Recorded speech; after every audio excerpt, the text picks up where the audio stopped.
We're going to show you a piece of tape that at first glance looks like it might have taken place in China, but it didn't. It took place in Ohio just recently. A school resource officer tasered and then handcuffed a woman who was watching her son's middle school football game.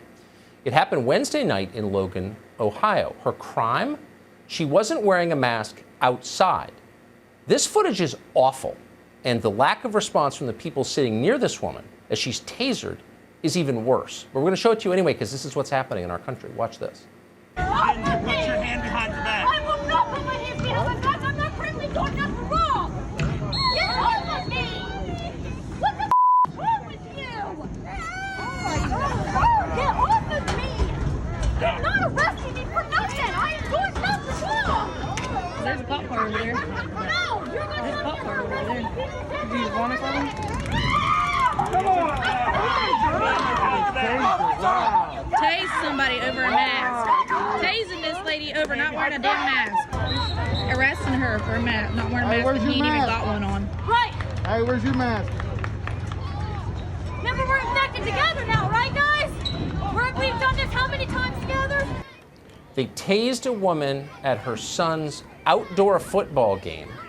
Some of the resource officers who ran up weren't wearing masks themselves, and none of the men sitting there did anything about it. It's shocking. Then, the Marietta City Schools athletic director, a man called Cody Venderlich, said that he was, quote, saddened that the mother didn't, quote, behave. What country is this? Well, it's the same country where you'll find Moscow, Idaho. On Wednesday in Moscow, Idaho, 3 Christians were arrested for singing psalms outdoors. Again, not Moscow in the Soviet Union, Moscow, Idaho. Watch. Praise him, all creatures here below. Over to Second Street. Thank you for coming. Before your decisions, two quick announcements. One, today, the committee was formed, the committee for arrest. Always trust in chariots, and others trust in horses, but we recall the Lord our God strong. You guys should not be doing this and doing this kind of crap for the mayor. This is embarrassing. Well, it's more than embarrassing. It's awful. And the saddest part is many people are moving to Idaho precisely to get away from that kind of authoritarian insanity. But apparently you can't escape it. Alex Berenson is one of the people in this country most fluent in the science behind this disease and our response to it. He's the author of Unreported Truths about COVID-19 and Lockdowns Part 2. We're happy to have him on tonight. Alex, thanks for coming on. I'm not going to ask you to comment on the social forces involved here. I want you to explain to our audience the science behind this. Is there justification for arresting a woman sitting with her family outdoors not wearing a mask? No, of course there is not. Look, masks are at best marginally useful indoors in crowded settings, okay? And the evidence that people have tried to drum up in the last 6 months to suggest otherwise is almost embarrassingly weak. Okay, there's an open label study, essentially a study with no control arm that was done on Massachusetts healthcare workers a few months ago, and it showed that after these people were told to wear masks, infection rates went down in Massachusetts. Guess what? Infection rates went down in Massachusetts overall too. Okay, so that means nothing. There's a couple of studies. There's a study from a Starbucks in South Korea. There's a study of a couple of hairdressers in Missouri. It's a joke.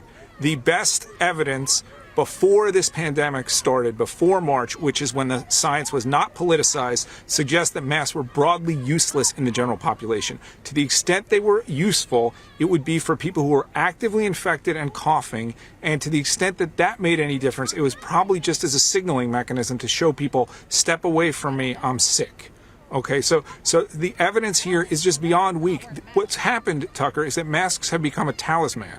Okay, masks have become something that we use to show we're serious about this, and this is a problem, and lots of people are dying, and we're going to do something about it, and we can't do lockdowns anymore. I mean, even Even the Democratic governors have dropped lockdowns because they're so economically devastating. So they have to tell people to do something, and they tell them to wear masks. And the social pressure, I do want to talk about the social pressure a little bit because I think it's very important.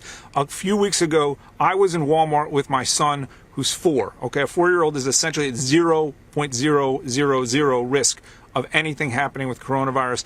Little kids don't spread the coronavirus. He was not wearing a mask. I don't like him to wear a mask, although he's unfortunately had to wear one now that he goes to school. And a woman came up to me and she said, "Your son's not wearing a mask." And I said, "I know. He doesn't like them." And she said, "I'm going to go get a police officer." And she did. There was a police officer at the Walmart. Okay, so what do? I don't argue with the police. I tell him, tell my son to put on a mask. He puts it on. This is the sort of social pressure that we're engaged in right now, and it has real consequences. There are other even more serious issues than masks coming. There are vaccines, there are test and trace, and how aggressively we're going to isolate people and quarantine them. There are hundreds of thousands of college students right now at no risk being essentially forced to not leave their dorms for no reason. So a society that can behave this irrationally about masks, you're suggesting, could do things that are much worse than this, and you're concerned about it. Yes, and what's interesting is that it's actually the Anglophone countries, it's the UK, it's the US, it's Canada and Australia and New Zealand that have taken the most irrational steps. Right now in Europe, they're done with lockdowns, and it's funny, the countries that we view as more bureaucratic and statist are the ones that are pushing back more and making more rational decisions than we are. And it's not just on COVID. The Anglo world has gone insane.